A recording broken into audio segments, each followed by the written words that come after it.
Okay, let's go ahead and get started. Good evening and welcome to this All-American Family Week seminar, The Public Square in the Internet Age, Regulating Online Harms to Restore Balance. I am Diana Burley, Vice Provost for Research, and it is my pleasure to welcome you this evening and to introduce the moderator of the discussion. Since joining AU a little more than a year ago, I have been continually impressed with the impactful research being conducted by our faculty and researchers.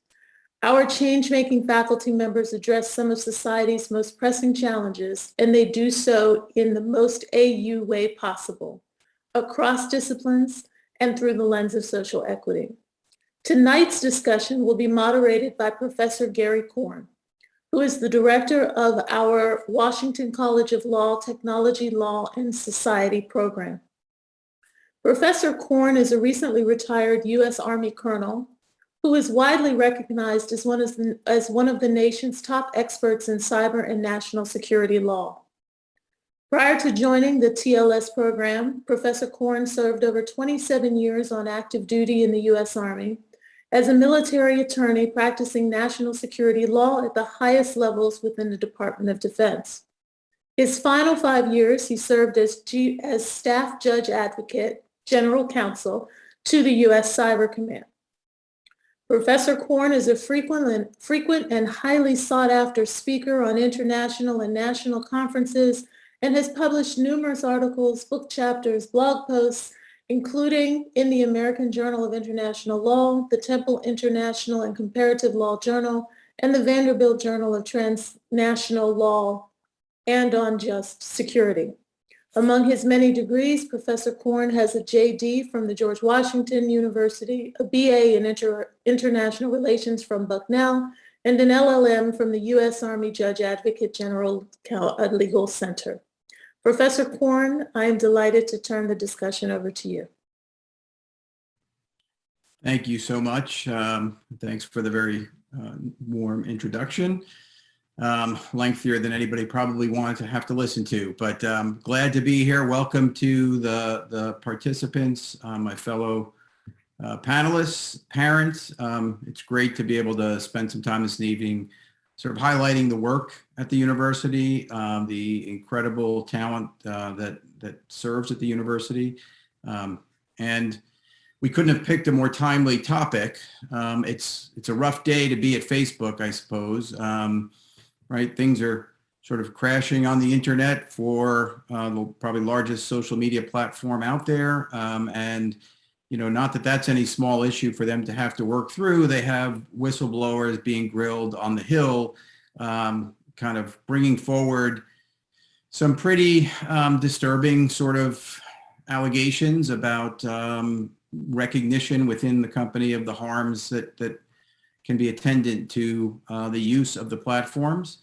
And so that's what we're going to dive into tonight.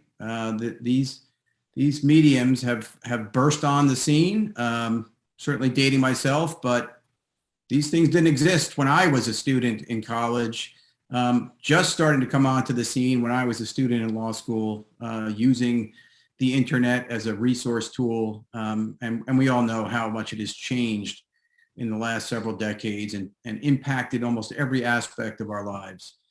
With, you know, I think in the neighborhood of 5 billion users worldwide, or, you know, people connected to the internet. It can be impactful in so many ways, many positive ways, many challenging ways, and a lot of negative ways that we're seeing more and more. And how do you strike the balances of managing that, addressing those harms while at the same time being true and committed to certain ethos and principles of free expression, civil rights, et cetera. So that's what we're going to take a deep dive into tonight. I have the easier role here tonight of moderator because I get to just toss the questions across the bow, so to speak, to the other panelists who are deep experts in various aspects of this issue. And so I will sort of briefly introduce each one. What we thought we'd do initially is have each panelist give a little bit of background, you know, on their career, what they do at the university, what the focus of each of their work is. So you can see the array of talent that we have here. You've heard enough about me. already. And so after that, we'll kind of get into the meat of the discussion, and we have a Q&A function. So if you have questions as we go along, please put them into the Q&A, and we'll try and weave the questions in throughout the discussion as well. Okay, so let me introduce first the one person on the panel that I only recently had the pleasure of meeting, and very glad I did. And that's Dr. Derrick Cogburn. I'm going to leave it to him to explain. I just looked only at the various positions he holds within the university, and it's a pretty amazing. We could be here for a long time, but director of the Internet Governance Lab, executive director of the Institute on Disability and Public Policy, a professor in not just the Kogod School of Business, but I believe in SIS as well, and a pretty prolific author of a number of different publications and books that are very relevant to the discussion tonight. So let me turn it to you first, Derrick, to just kind of give a little bit of background on you and what you're working on in the university, and then I'll take it to the others.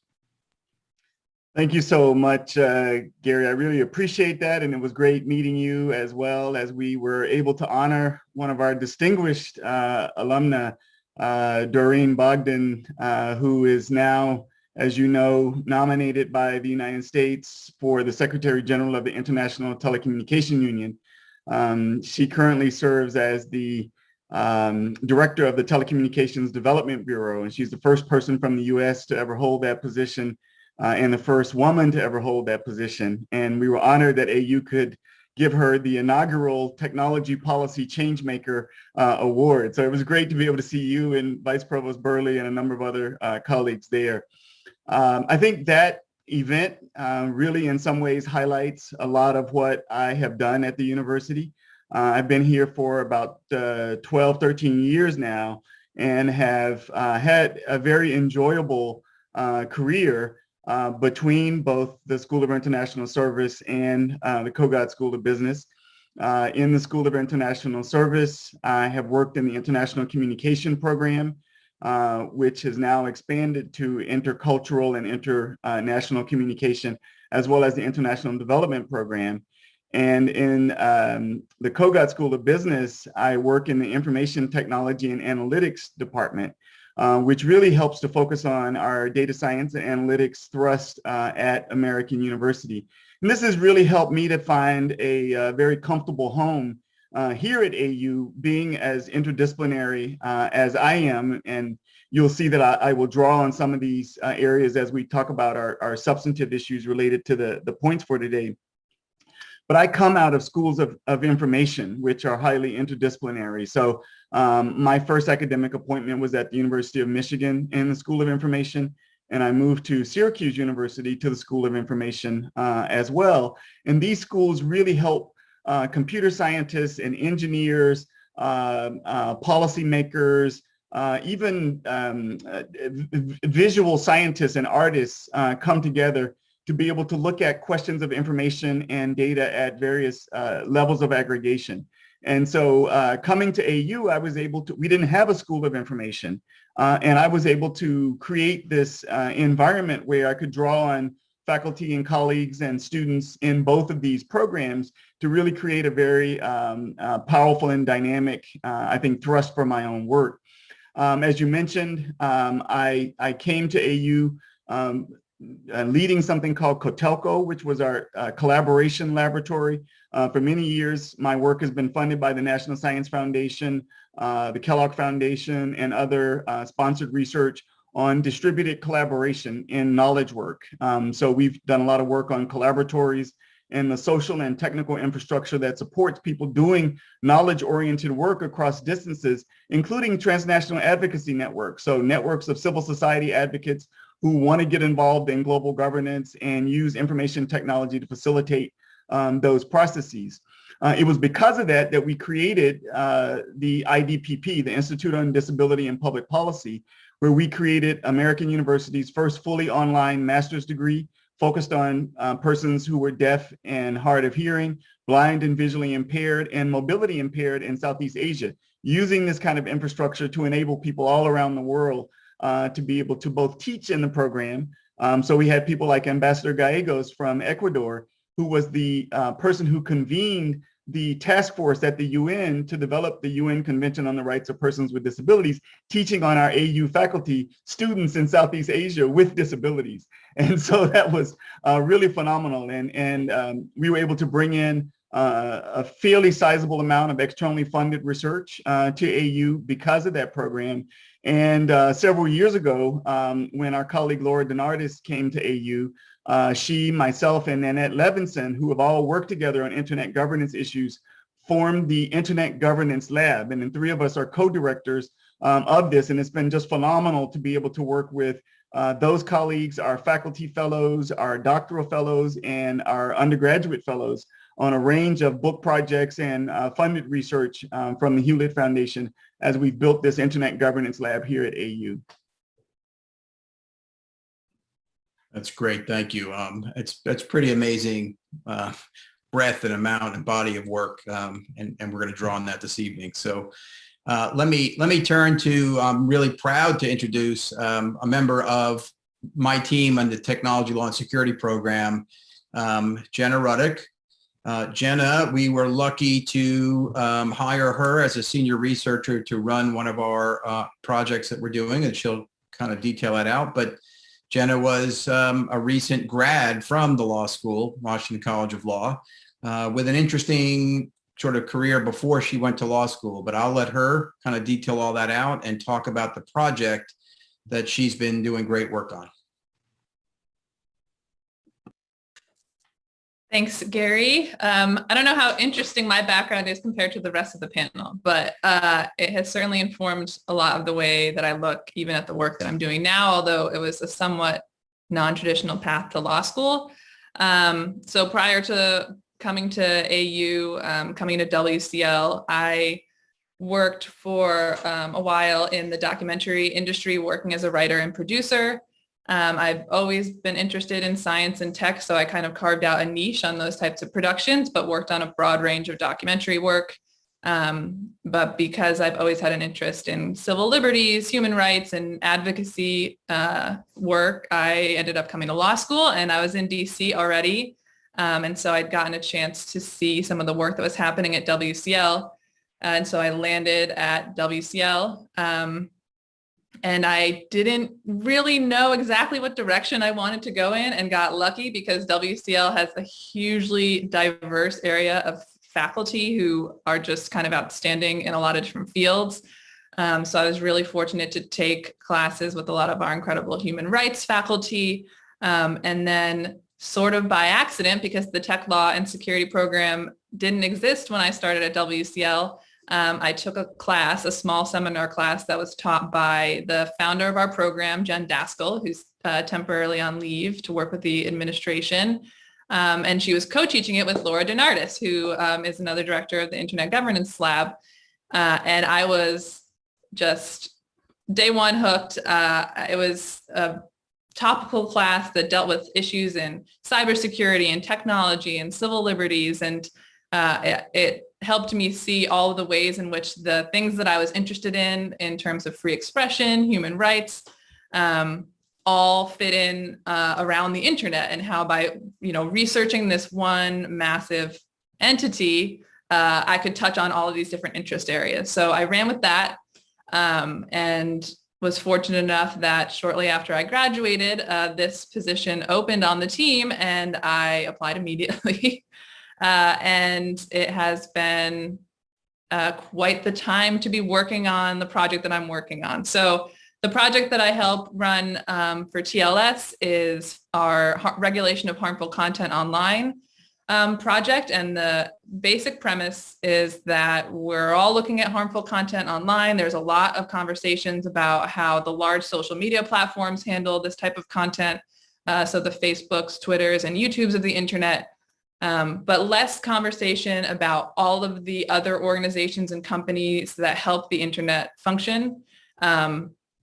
And so we're looking at those companies and how they both facilitate what content we can access online, how they make content moderation decisions, the extent to which they have come up with their own rationale to do that, or to which they retroactively rationalize doing that, and how these companies play an equally critical role in some ways in determining what we see online, who can access the internet, when they can access the internet, and that sort of thing. So a lot of recent examples have come up, and kind of the usually invisible architecture of the internet has shown itself.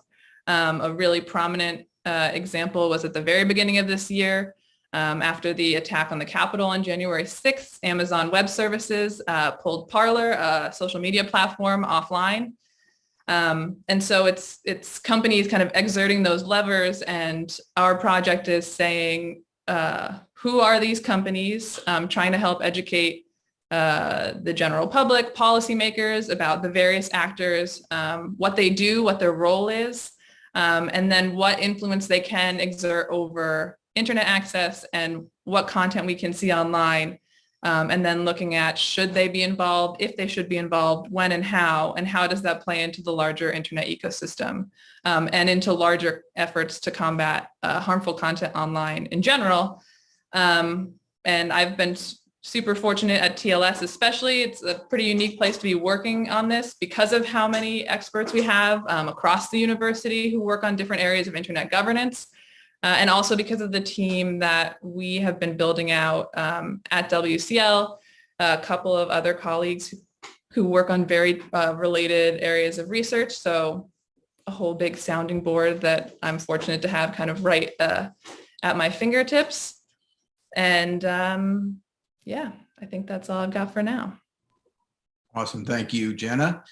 Over to Professor Josh Rovner. I'll steal a sliver of his thunder and simply say that I was fortunate enough to meet Josh prior to coming to American University, before I did, when I was still in the Army working at U.S. Cyber Command, and Josh came over as a scholar in residence at the National Security Agency, which is sort of the co-located organization under the leadership of the same individual as both the commander of U.S. Cyber Command and the director of the National Security Agency.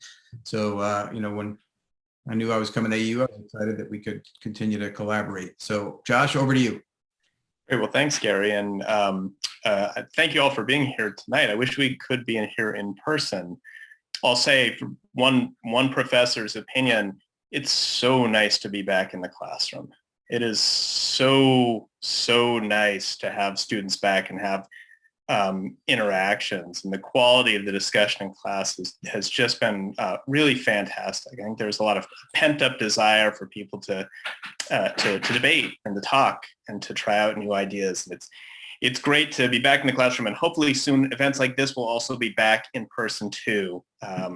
Cross your fingers that day is coming. As Gary mentioned, I was at the NSA and U.S. Cyber Command scholar in residence in 2018 and 2019. And there's a story behind that I arrived at American University in the School of International Service in 2017. So I had only been in my office for about a month when I got a call from a colleague I knew at NSA, and he said, "Hey, would you like to spend a year here?" And I said, "Well, that's a great opportunity, and I would love to do it. I'm fascinated, but I'm really sheepish about going to see my brand new dean and ask for a year of leave so that I can I do this?"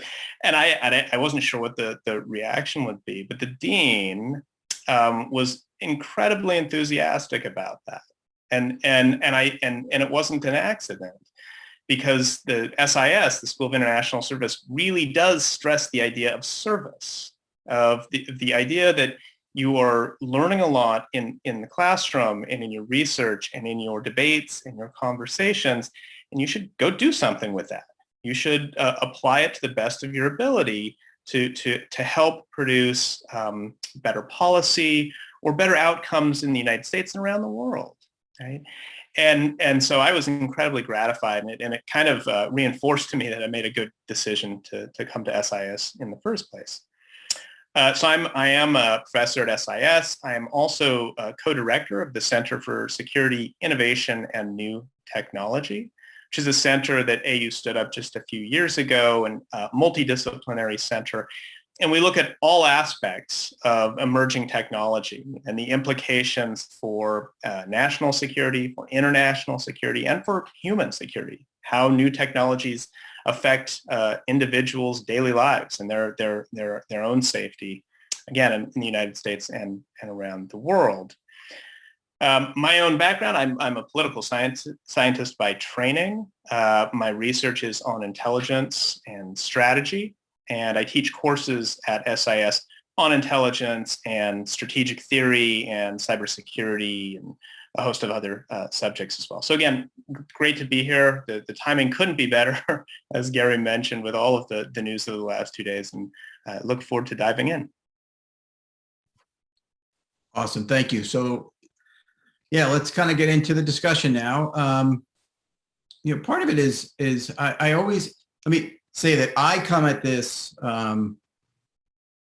sort of issue set with a background at Cyber Command and otherwise that really what we would say was looking more at what we call the cyber effects side of the house in the age of the internet and cyberspace. And what I mean by that is, where nation states and other actors are using the capabilities within the internet to disrupt or degrade the functioning of aspects of the internet, to bring devices offline, et cetera, kind of where you're trying to achieve some effect with malware and these sorts of things.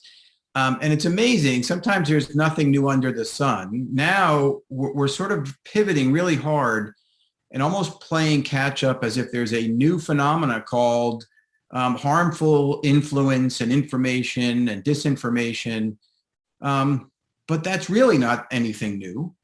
I think we're coming up at right about 25 years, for example, from Joe Camel being pulled off as a marketing tool for big tobacco.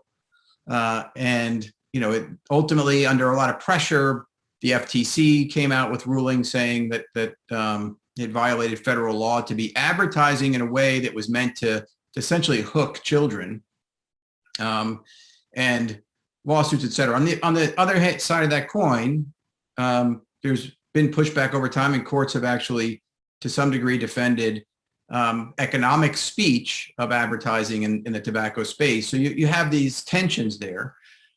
But I think what is fundamentally different today, and this is a mantra that I push to my students, I push in other places, is, it's the scope, the scale, the depth, and the speed with which you can now do things, that were traditionally done, but now you can do them across the internet in sort of fundamentally and qualitatively different ways, right? So we have the whistleblower out there from Facebook right now. There's an aspect of a business governance model that is under extreme scrutiny for potentially the harms that might flow from this system that also has a lot of benefits in connecting people and facilitating information flow, et cetera. There's certainly harms that are, I'd say, coursing across the internet. How you define those is a challenge. And then there are all sorts of facets to it. There's a sort of domestic aspect to it. A lot of this is being done by domestic actors, and what are the legal and policy implications of all that? These are private companies that are facilitating a lot of this. What are the legal and policy ramifications of that? And then there's sort of an international aspect, things that Josh and I have looked at more and worked on more, foreign influence and foreign, states that are leveraging this new technology to negatively influence actions and activities from election interference to broadly sowing division, et cetera. So I'm going to kind of turn to each of you and say, beyond that, how do you define what the focus of the problem is today that is at the fore of the discussion that's being raised by the news with Facebook, et cetera? When we talk about harms on the internet, what do we really think we are talking about that needs to be addressed. Derrick, I'll turn to you first. Well, thanks, Gary. You certainly teed up the conversation, I think, very, very well here. So as you said, over the last few days, there's certainly been a broad discussion about the role that these platforms continue to play in our lives, particularly Facebook. So we've got the issues with the whistleblower who is essentially arguing that the business model for Facebook is one that facilitates divisiveness, misinformation, and that Facebook has recognized this and not done anything about it. That if they were to do something about it, it would limit their bottom line. It would harm them economically. And so there's not enough inherent incentive within Facebook to address these issues. So that's one big concern. So what happens and how do we protect ourselves from this? So there's that side, and it goes beyond Facebook. Certainly Twitter, many of the other social media platforms create the same kind of environment. Twitter was one of the key targets of disinformation that was targeted during the 2016 elections. And, there's a lot of really good data on how Twitter was used to sow those kinds of divisions within society. And I think one of the real critical issues is this question of you have a free platform that a platform that is free to its users, which should be a trigger to those users that since you're not paying for it, you should recognize that you are the product. So all of the data, everything that our students, our faculty, our friends, are putting into this platform is being mined, is being harnessed to be able to facilitate micro-targeting, to be able to create very, very specific and deliberate profiles of this user base that can be used to identify cleavages and places where advertisers, foreign agents can push against these various aspects of society.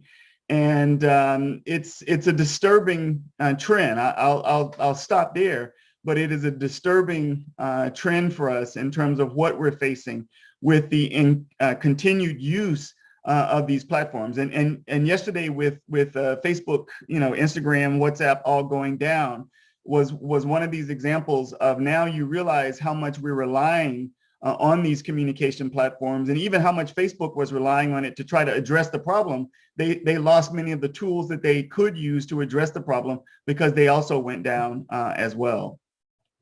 And I guess I'll say, and I'd like to maybe both Josh and Jenna to talk about this. It looks like that was an internal Facebook issue that caused that to go down. But there have been a number of instances where, from ransomware attacks to other kinds of exploits, where those kinds of hardware, infrastructure, platform outages have been caused by external actors as well.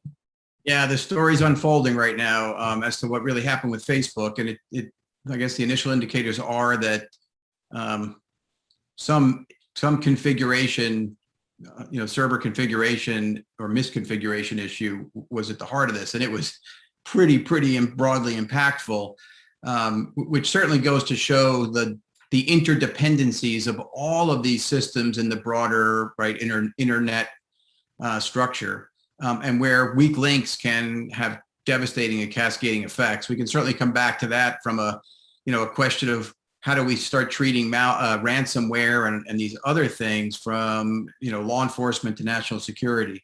I want to ask Jenna.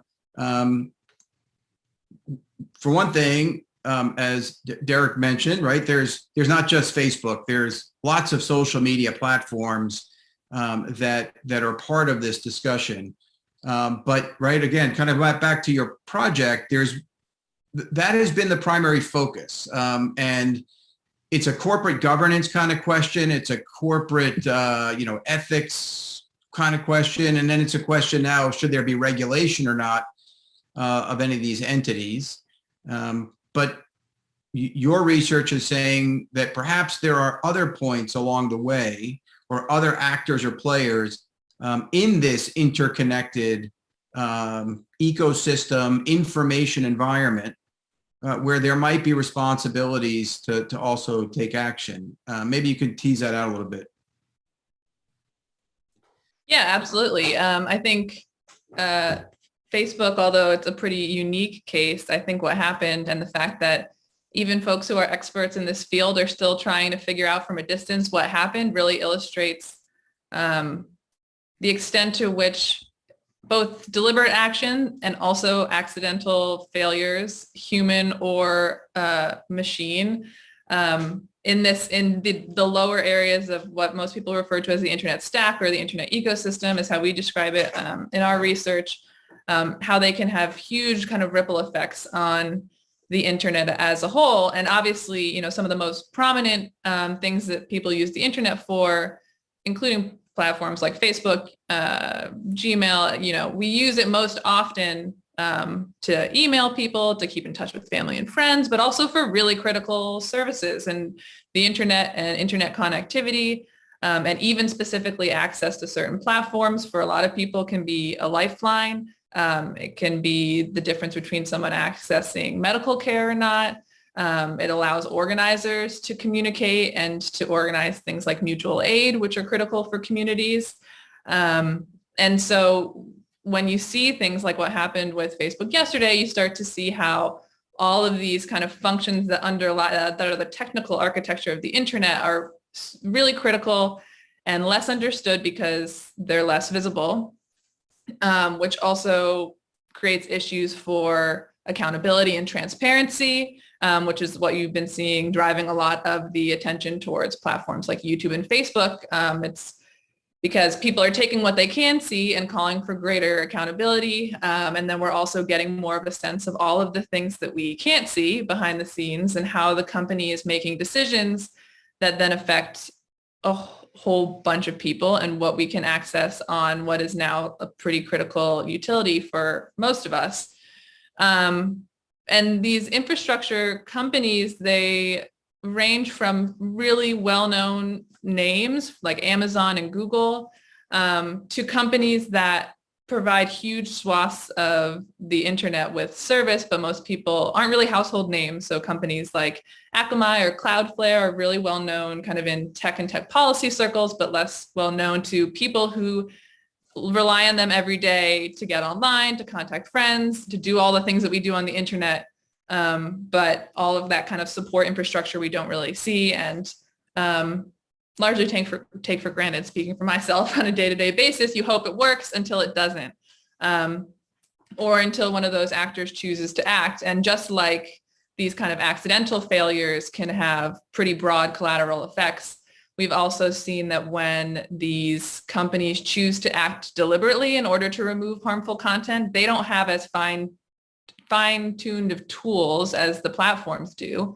So as opposed to being able to take down one post like Facebook can, or like Twitter's introduction of filters and sensitivity labels, if a company that's a web host or even an ISP decides to block a website or to take down a platform, usually they're limited to taking down the whole thing. They either take down a whole web page, in the case of after the Christchurch shooting in New Zealand, ISPs got together to try and block every platform that they could find that was hosting the live stream of the terror attack there. And so the tools that they have at their disposal are really blunt.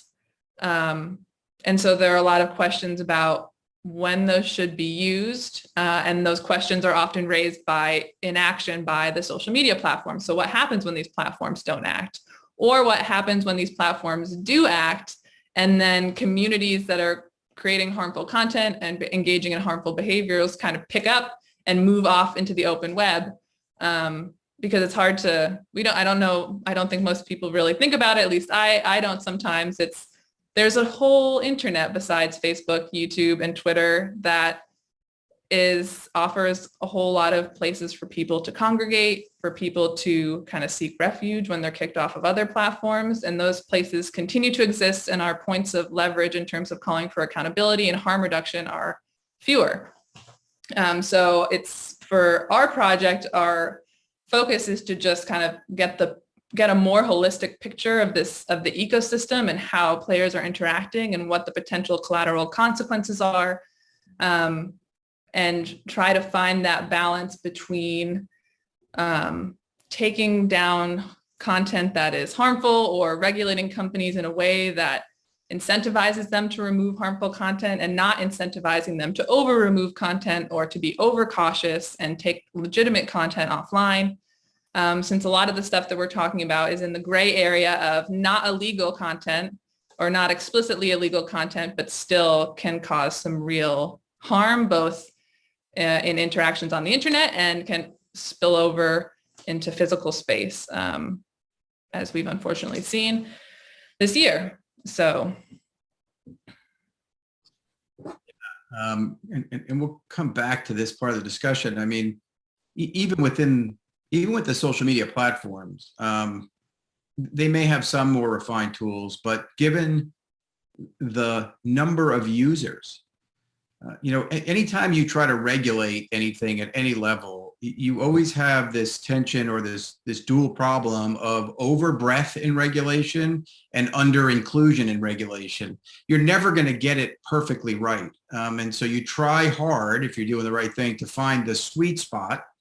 But there's going to be collateral impact, even I think at the social media platform level, given the size of these entities, which raises a whole separate question about whether it's healthy now as part of our societies and the sort of business architecture to have such large dominant companies in this space. Now, part of this is, as we said, the harms that domestic actors put forward, right? There's lots of content that is being driven domestically, and it's hard to define what is lawful, unlawful, lawful but awful, from where companies might want to kind of step in. There's also an international aspect to this, as we said before. So, Josh, we hear an awful lot about foreign interference and foreign election meddling.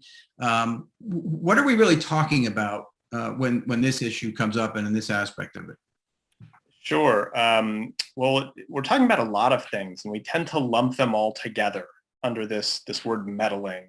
But it's important actually to separate what we mean if we're going to try to take steps to deal with the various problems that foreign actors can pose. Right? And one way that I like to distinguish what we mean is by considering first foreign interference and versus foreign influence. So foreign interference online would be something like trying to manipulate an election directly, going after voter systems, going after electoral infrastructure, trying to alter voter rolls, right? Or in other cases, trying to attack the actual hardware of the internet itself, right? Whereas influence is efforts to try to affect people's beliefs or affect their emotions or affect their opinions, right? Influence is a lot harder to combat, especially when it comes from abroad. There are no simple solutions for preventing foreign states from trying to influence American politics and American political discussions, right? And this is just part of the cost of doing business for being an open democracy, is that you do have a raucous, sometimes overwhelming conversation that goes on, and usually that's a good thing, right? Consider the alternative. It would be pretty lousy, but it does create opportunities for foreign actors to try to come in and meddle in that conversation in ways that we don't like, right?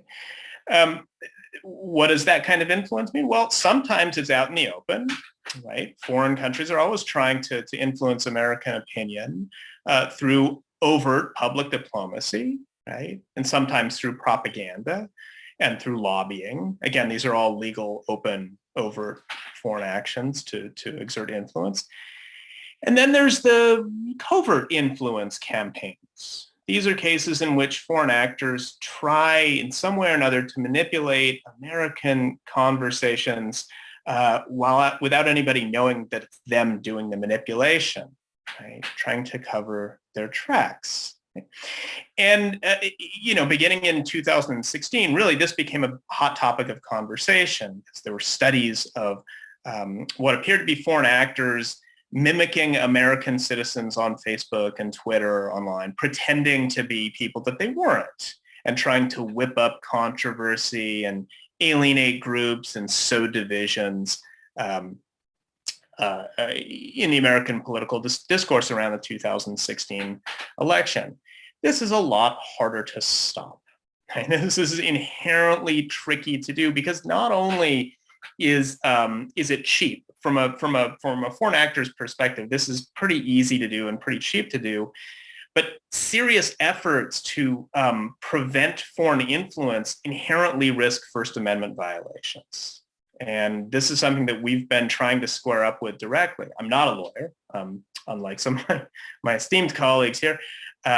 But I do know the First Amendment, and I do know that efforts to moderate political speech in any way are dangerous and something that we have to be aware of.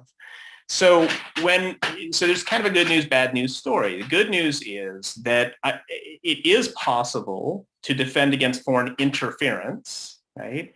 Very often this is an engineering problem. Better cybersecurity, better defenses can actually do a lot of good in preventing this kind of active meddling.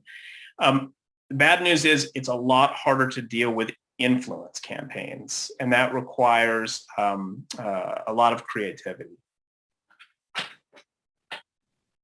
Yeah, it's interesting, and I'll go on my own little soapbox for a second. I wrote a paper about a year ago on the very issue of strategic covert deception and where that lines up as a matter of international law and how international law regulates the activities of states or doesn't. And there's a dividing line. It's close to the way you describe it. There's a rule in international law. We understand that states are generally prohibited from using force against one another, except in very specific circumstances. But there's a lesser sort of known rule called prohibited intervention, which is, coercive actions into the internal affairs of other states. But international law has long sort of divided and said mere interference is not enough to breach this rule of international law. And it's somewhat of a nod in recognition that states engage in propaganda. They've done this historically. It's a tool of statecraft.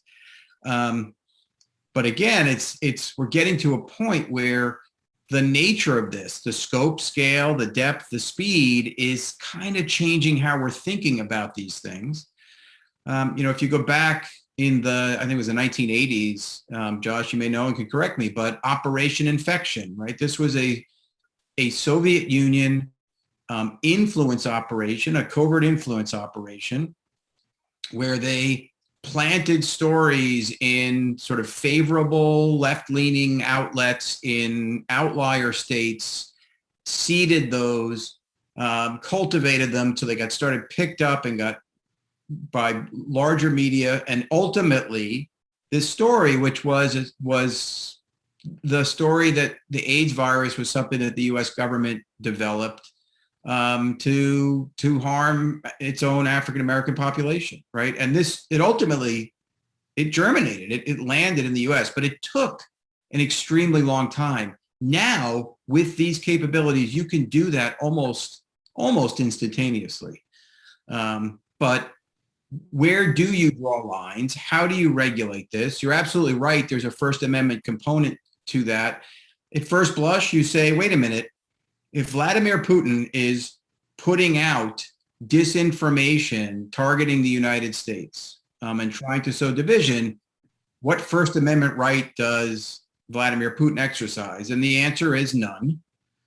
But there is a recognized right to receive information, which is a sort of component of our First Amendment rights. And that is something that you have to sort of wrestle with as you're developing strategies to potentially counter or disrupt the dissemination of this harmful interference stuff. But the covert deception nature of it is something that I think is somewhat of a dividing line between legitimate sort of historic propaganda and where we might try and push the law to go going forward. And you have a point. Go ahead. Yeah, just a quick follow-up. I agree with all of that. I mean, this is the heart of the issue, is whether or not the technologies make this a bigger problem than it ever was before.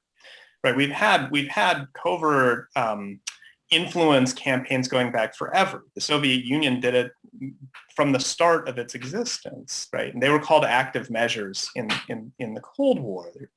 And most of them were terrible failures. I mean, they were hilariously bad at actually affecting American politics in this way at all through most of the Cold War.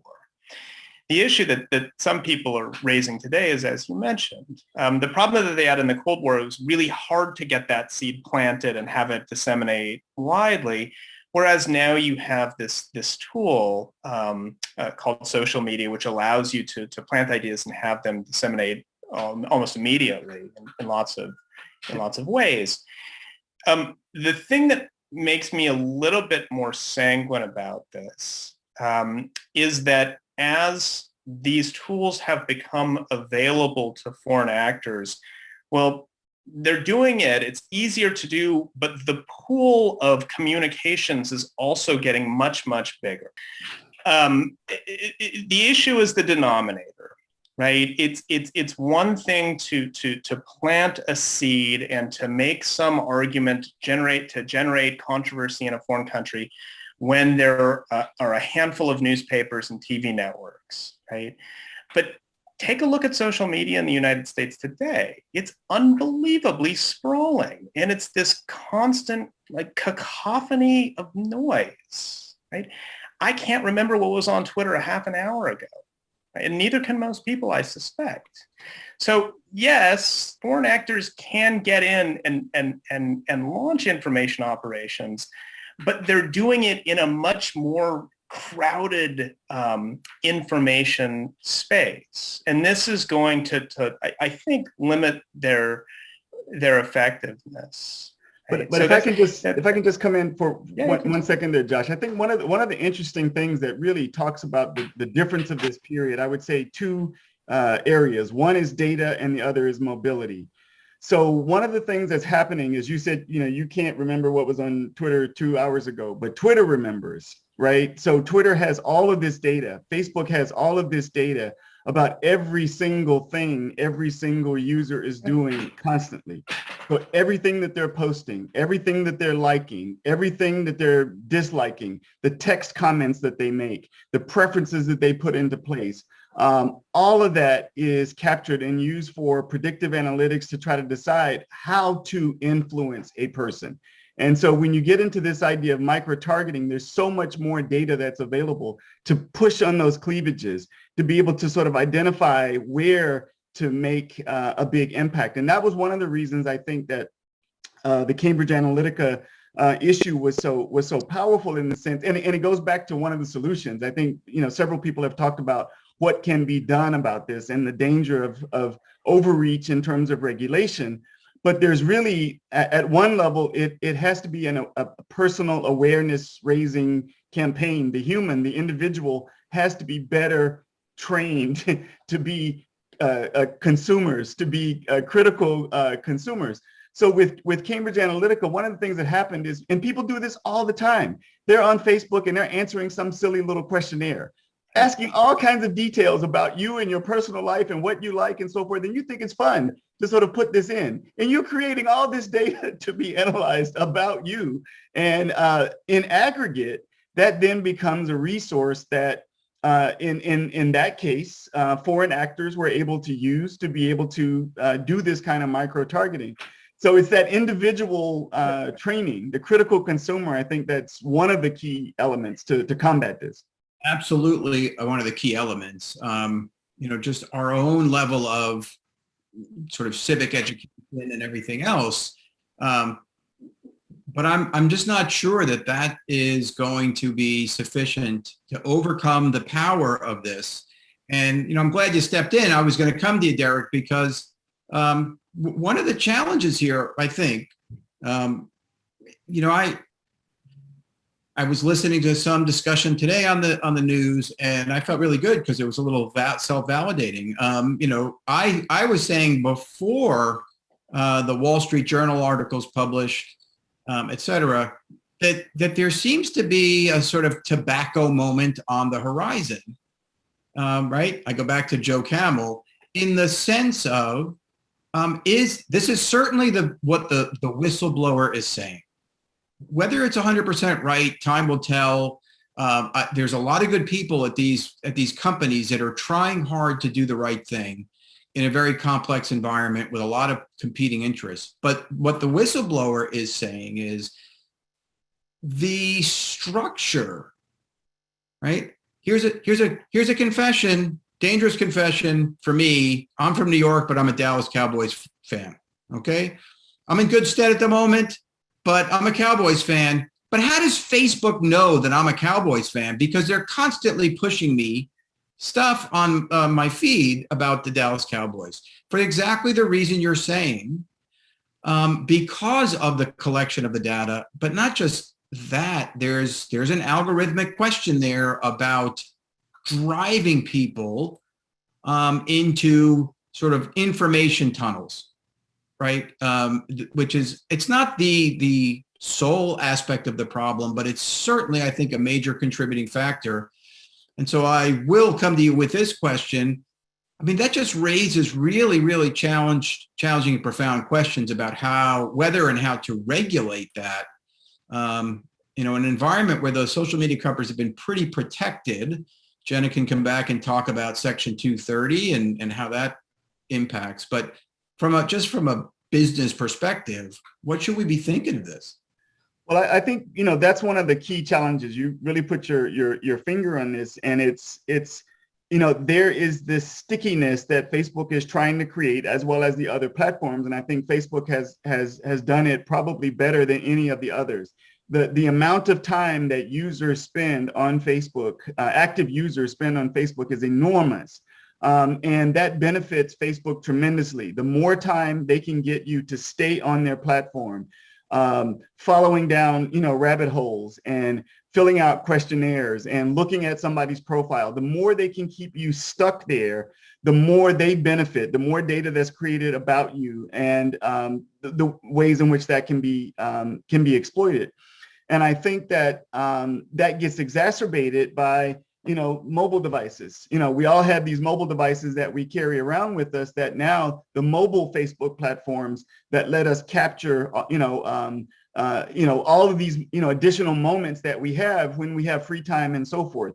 And there's this dilemma that on the one hand, you have this negative aspect that Facebook's algorithm is designed to the extent that we can understand it. And the whistleblower, has highlighted this. There's a recent book out called An Ugly Truth, which is really highlighting this, is that it is the algorithm is designed to continue to feed you with important items. They can be as inflammatory as they want to be, because they'll keep people engaged with it. And that's what they want, is to keep you stuck there and not feed you nice, positive, helpful, articles that you feel content and now you get off and go do something else. They want to keep you there and keep you engaged. And that's what I think the whistleblower was really trying to highlight was, they know what they're doing. They know that they're trying to keep you there. They're exploiting that for their financial benefit and the benefit of their shareholders, but it's not necessarily benefiting society. And the flip side is, of course, it's great that we can stay connected with our family and, our friends around the world, and be reminded of birthdays and be reminded of, special events in our lives, that pop back up. There's that side of what's there, but there's this very ugly side as well that is very challenging. Yeah, no doubt. Jenna, let's talk 230 for a second. We have a project going where, right, we're sort of tracking.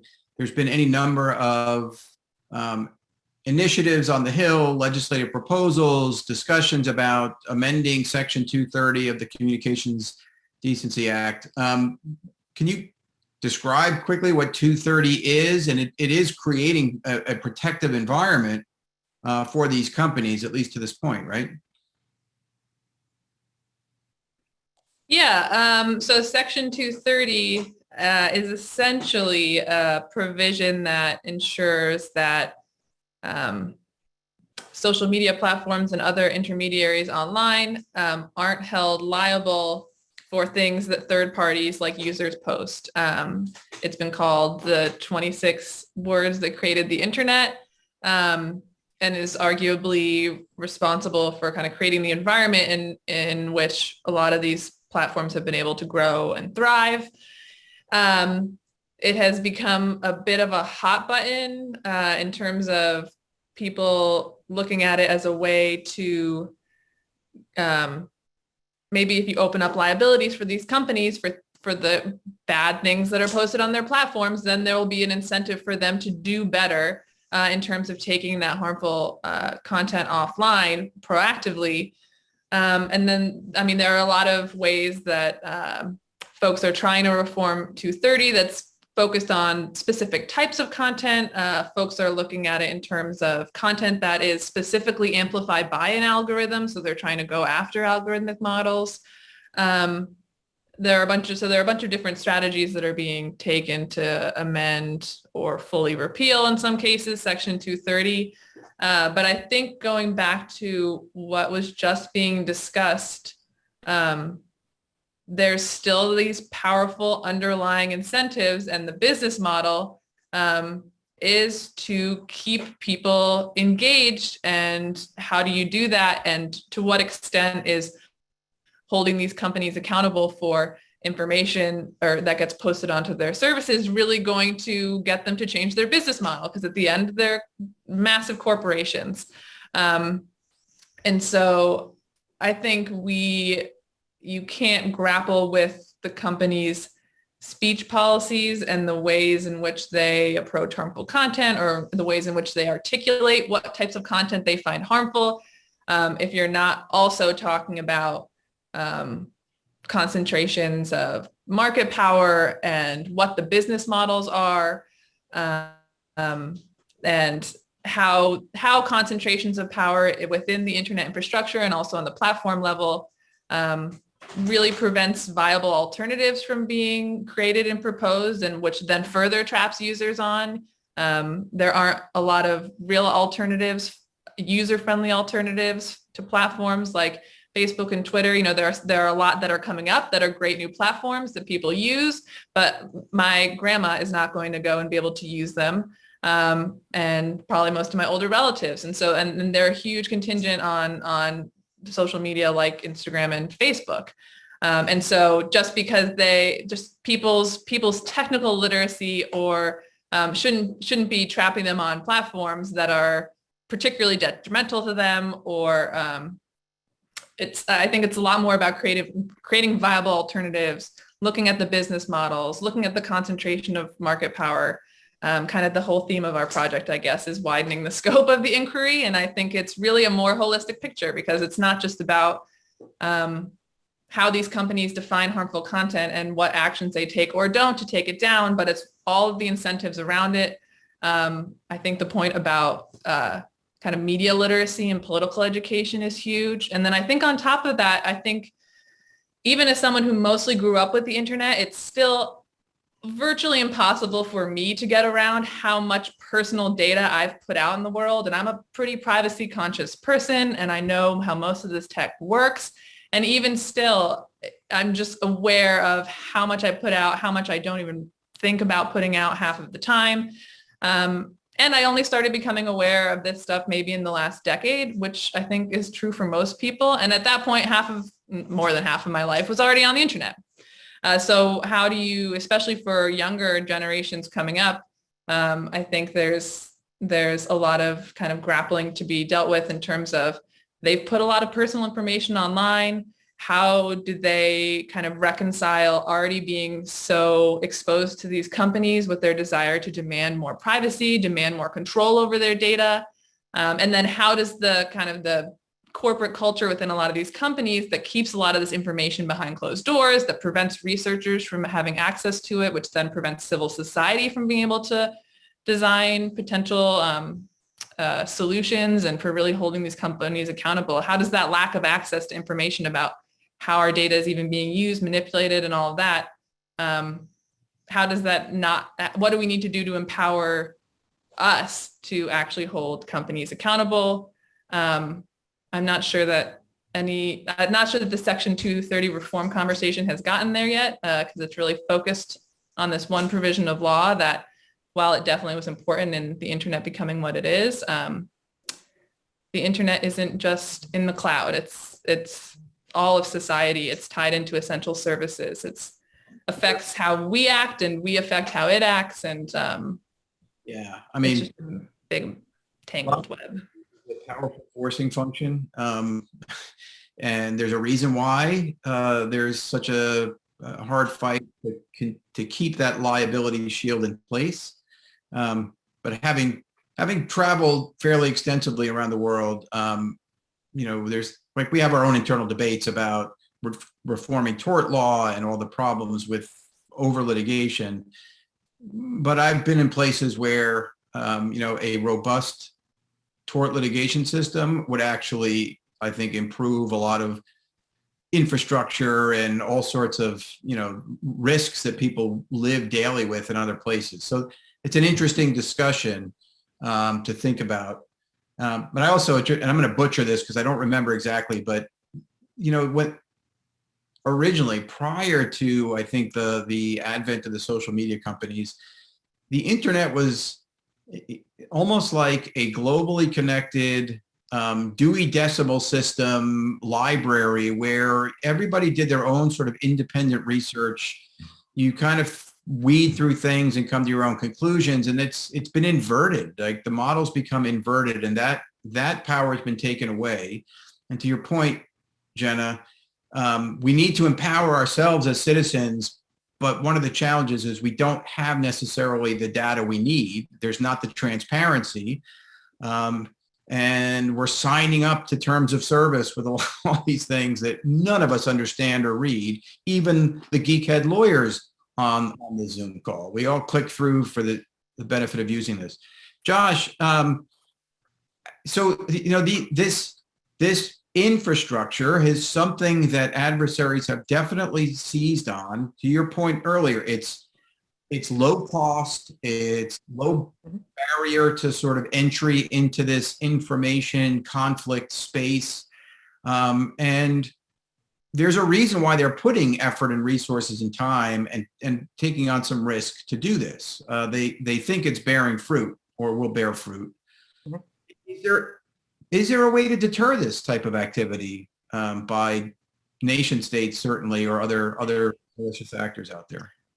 Here I'm a pessimist. I think that cyberspace is a lousy domain for deterrence. Deterrence has been integral to U.S. foreign policy for decades, and we've done pretty well and deterred war throughout the Cold War, a war with the Soviet Union. We're very much in the business of deterring military action and deterring other kinds of threats. But when you're talking about information campaigns, there's a lot of reasons why deterrent threats don't have teeth, right? Because if we were to sort of pound our fist on the table and say, don't you dare launch that bot campaign on Twitter or we will attack you, it's inherently incredible. Nobody's really going to believe that. And another problem is that people in studies of this, people are much more tolerant of cyber attacks than they are of physical attacks. If the victim of an attack is more tolerant of it, again, the level of credibility goes down in your deterrent retaliatory threats. So there are ways that we can deal with these issues, but I'm reluctant to put our eggs in the deterrence basket on this one. I think something much more promising gets back to a brilliant comment that Jenna made earlier when she mentioned the importance of media literacy and political education and trying to grapple with these problems from a user perspective. I think this is very important, right? Because there's a danger that we'll look at the political and the social issues we're facing now, and we will blame the information ecosystem, right? We'll blame Facebook, we'll blame other platforms. We'll just talk about how terrible the internet, and it's the cesspool of people saying terrible things, right? And there are a lot of terrible things that people say on that, to be clear. But what concerns me and what keeps me up at night is that there's deeper political problems in this country, and they go back decades. Right? There's been a serious decline in public faith in government institutions. This goes back 60 years. You can just look at poll numbers year after year going down. People don't believe in their government. There is increasing partisanship and partisan polarization, which goes back, again, long before the rise of the internet or social media. And you have a situation in which you have increasingly weak political parties. So people, voters, average citizens, they're becoming more tribal and more partisan, but the parties themselves are not able to keep them in control. Right? The parties have become structurally weak. This is a recipe for all kinds of bad politics. This is a recipe for demagoguery. This is a recipe for anti-institutionalism and anti-intellectualism and all of the sort of nastiness we've seen over the last 5 years. My view is that the debate over 230 is incredibly important, and the debate on how we regulate platforms is incredibly important because they do play a huge role in so many people's lives. But we won't get to the root of what really ails us if we think that we're going to solve the problem by fixing social media. The political issues are much deeper than that. And if we're going to get to that, we're going to have to deal with some of the things that Jenna mentioned, like serious civics education and serious media literacy and more rigorous training in critical thinking from a young age. And that's, I think, what we need to do collectively to improve the situation. Yeah, I mean, no doubt. I think, there's a great question. First of all, whether the parties are too weak or whether the parties are part of the problem and exacerbating, right? You would hope that you would get leadership. And on areas where maybe your constituency is heading in the wrong direction, you exercise leadership to guide them in the right direction, as opposed to stoking that for your own political benefit and gain. There's definitely an aspect of that in the polarization that's gone on. There are so many pieces to that. And it's not just social media. You're right. It's the structure of gerrymandering. There's a whole series of things we could dissect. I wonder though, how this, as you said, pre-existed. Is media the solution, or did the media structure that evolved with 24-hour news cycles and other things begin to set the stage for social media to now be not just symbiotic with that, but an accelerant, on what's already happening? Do you have to have a holistic approach to this? I'll open that to any of you. Well, I'll just say, and I'd love to hear from Jenna and Derrick, but again, I just wanted to hammer the point about education. And I think it's appropriate to talk about that we're all at AU and we're all every day trying to lead classes and have discussions with academic colleagues about this. Because I don't think the way to try to repair our sort of news landscape and information landscape is simply through better technologies, though there are things we can do. And it's not exclusively through more stringent regulations, though I agree that more are needed. I really do think that a profound and deep conversation about civics education and media literacy is badly needed. I would agree. Earlier when I was talking about the solution, when Gary, you said it might not be enough. That's exactly what I was talking about. It's the individual is the weakest link. I mean, if you look at some of the major cyber attacks that have happened over the last several years, even in the last campaigns, it came from individuals clicking on links, succumbing to phishing attacks, opening files, these kinds of issues. So it is that individual level training of critical approaches, the term media literacy. Some of the campaigns that have tried to address this, even on campus, have talked about data hygiene is what some people have talked about. But it's really helping to understand what happens when you put data into this system. And going back to something, I can't remember who said this, but back to Facebook for a moment. For a long time, when Facebook would make changes around some of its privacy settings, rather than defaulting to a more conservative setting, they would always default to the most liberal possible. If they would make a change or an update, the resulting system was to share even more with more people. And so back to this level of individual understanding is that you have to recognize, and again, somebody said, we're all tech heads here and we have the same problems, but you have to recognize that if you're going to engage with these systems, you have to monitor your own privacy settings. You have to monitor what you're putting into this environment. You have to think about ways in which you protect your privacy while you're engaging with these systems. So that level of, and again, Josh is absolutely right. This is something we have to do. We're doing it at AU already. There have been these seminars on data hygiene and workshops to help people understand the impact of privacy and what you're giving away and so forth. And we need more of that. Yeah, I mean, let me get really controversial. If you analogize to our transportation systems, roadways, highways, automobiles, those are all fundamental and critical things technology-wise, right, that we all depend on. But you have to actually get trained and have a license to operate them.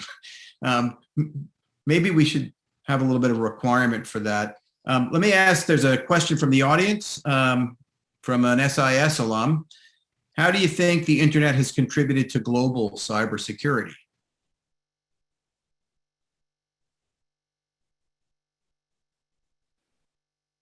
Well, it's hard to put a number on it. I mean, the internet both creates insecurity, but it enables security. It enables resilience in some ways. It enables data sharing among cybersecurity professionals. It enables very dedicated engineers and volunteers who actually run the day-to-day business of the internet to keep it running, right?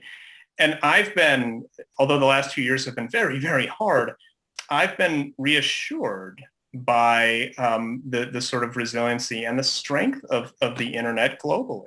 The fact that colleges were able to turn on a dime and do virtual learning is amazing. If the pandemic had happened 15 or 20 years ago, we would have been sunk, right? But we kept going, and all businesses kept going, and there wasn't a great collapse. So I think that was a mark of the resiliency of the internet. But at the same time, the internet is, it creates information pathways, and the same information pathways that enable people to share defenses also allow people to share malware and to do other things which can undermine security.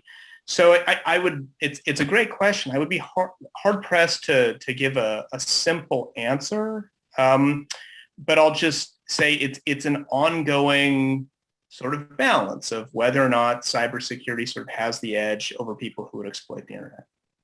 Yeah, I would agree with that. This idea of security and insecurity at the same time. And one example that I would cite is it has enabled cybersecurity researchers to collaborate over long distances better than they have been able to before. There's a new initiative, the Cyber Peace Initiative, that's in The Hague, I believe is where it's located, is one of these kinds of initiatives where researchers can work together, can share new developments, the things that the Citizen Lab is doing with Ron Diebert's lab.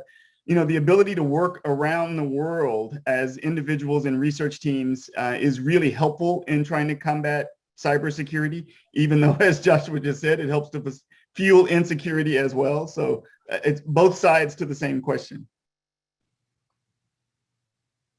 Jenna?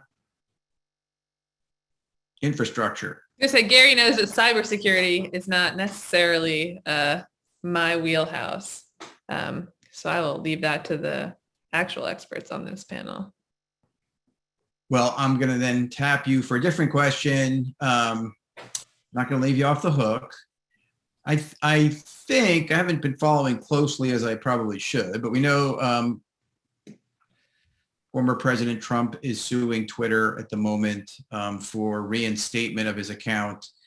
And I think the heart of his claim is that Twitter should be treated as if it's sort of the government, that this is a violation of President Trump's First Amendment rights for Twitter to block him from the site.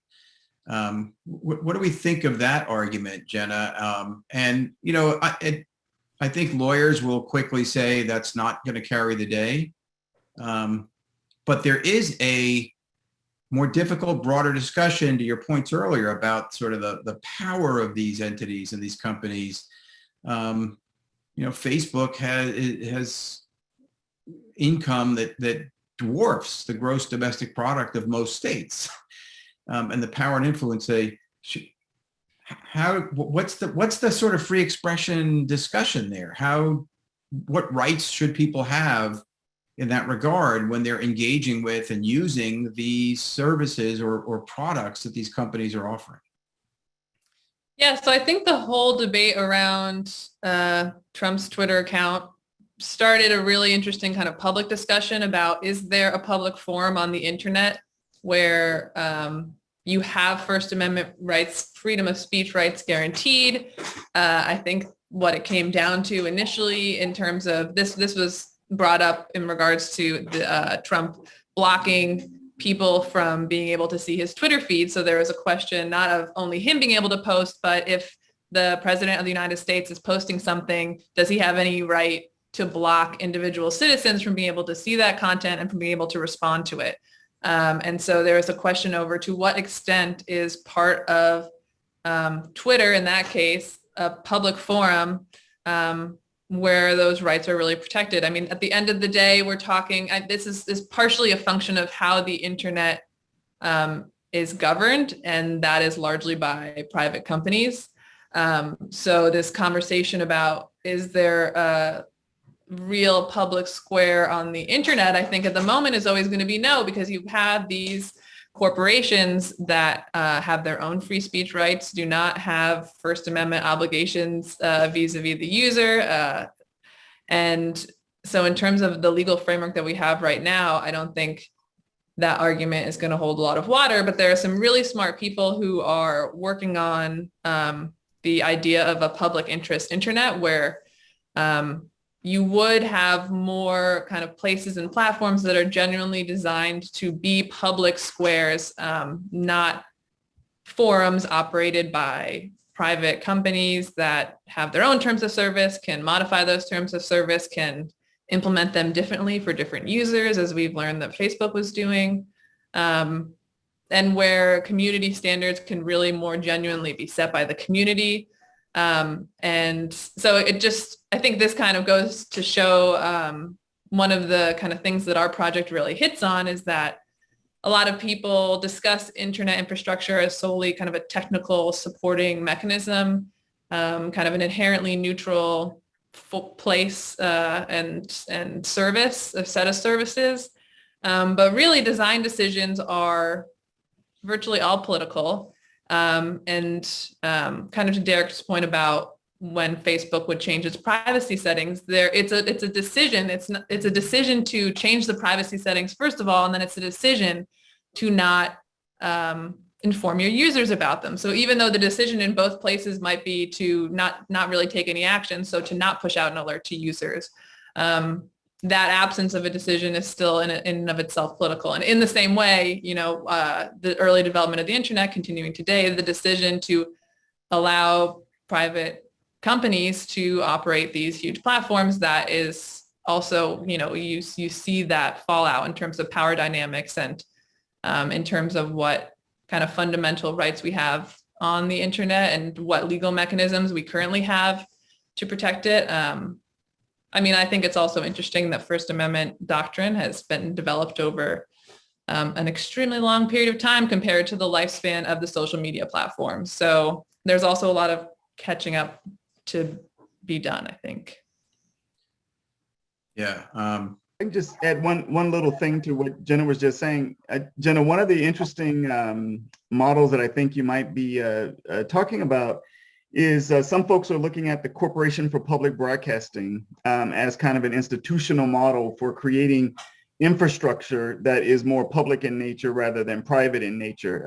And could it create the kind of spaces that would be more public rather than private? So I think some folks at Stanford are really kind of taking the lead on trying to think that through, but this Corporation for Public Broadcasting as one model.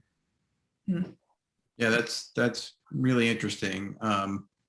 Again, sort of the pessimist in me wonders whether there'd be the demand for that, right?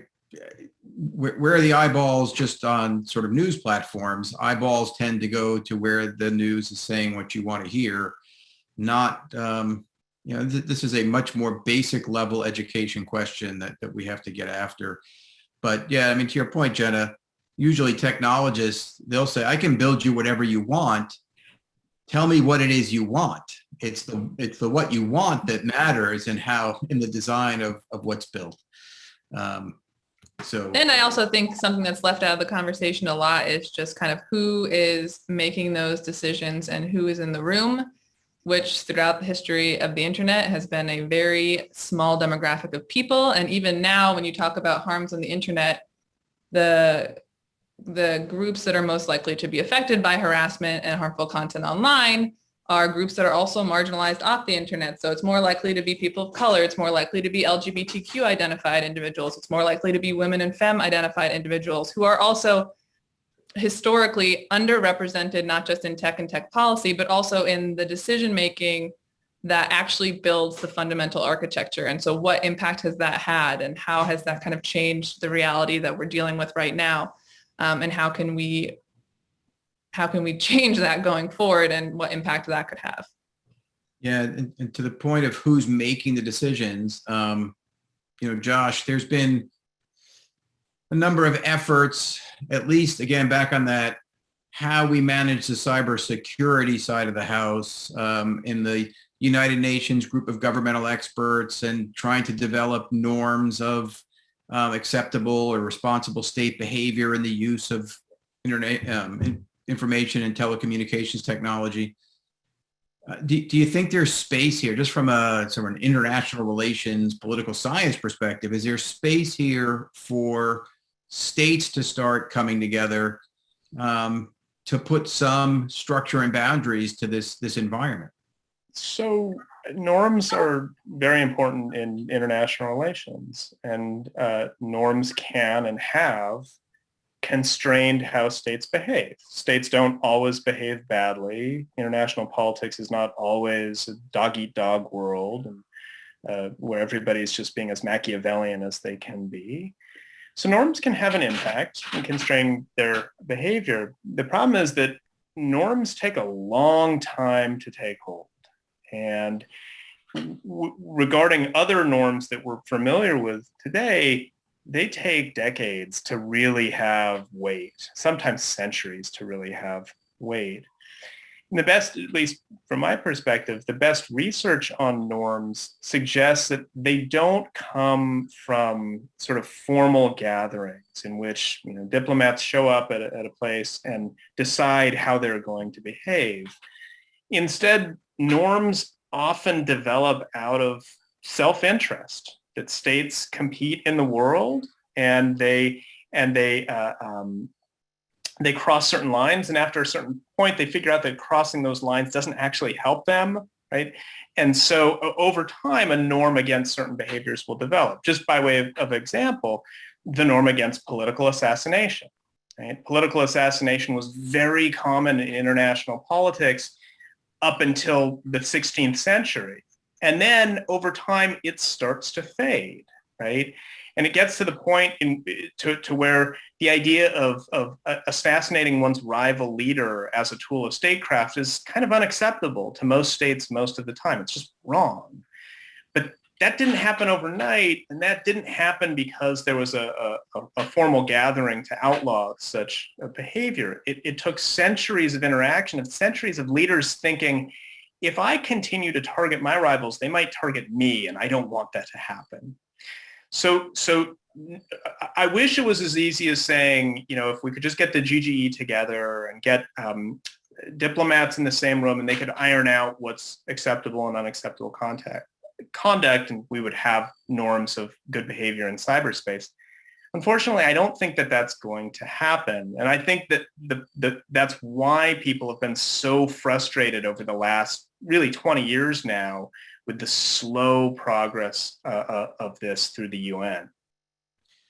Yeah, although I'd also say that I think sometimes you can accelerate these processes depending on the gravity of the issue, right? I mean, we've seen this at moments where states have come together and gone beyond norms and created legal structures internationally. It's not easy. I'm not disputing that. But I also think what is missing in the discussion is sort of the implementation and the consequence of being a norm violator, right? And that's not been, I wouldn't say that's been a particularly robust part of the discussions in the GGE cyber norms part of this. And certainly there hasn't been really much discussion at all about the information environment. And now we're seeing, as a component of all this, a spectrum of activity by states in their internal domestic legal decisions, et cetera, some with a plethora of fake news laws that are really censorship in the guise of moderating content and harm, right? And that's a danger. And on the other end of the spectrum is states that are seeking to prohibit any moderation of content because they claim that it's all biased decisions by these platforms against their particular rulers' political views. So, there's a spectrum of sort of normative activity that's happening out there. But, I do think that just like the political assassination example, the consequence is, well, I might get assassinated myself, or, do states start coming together to put up some barriers and some walls and saying we're going to actually enforce these walls.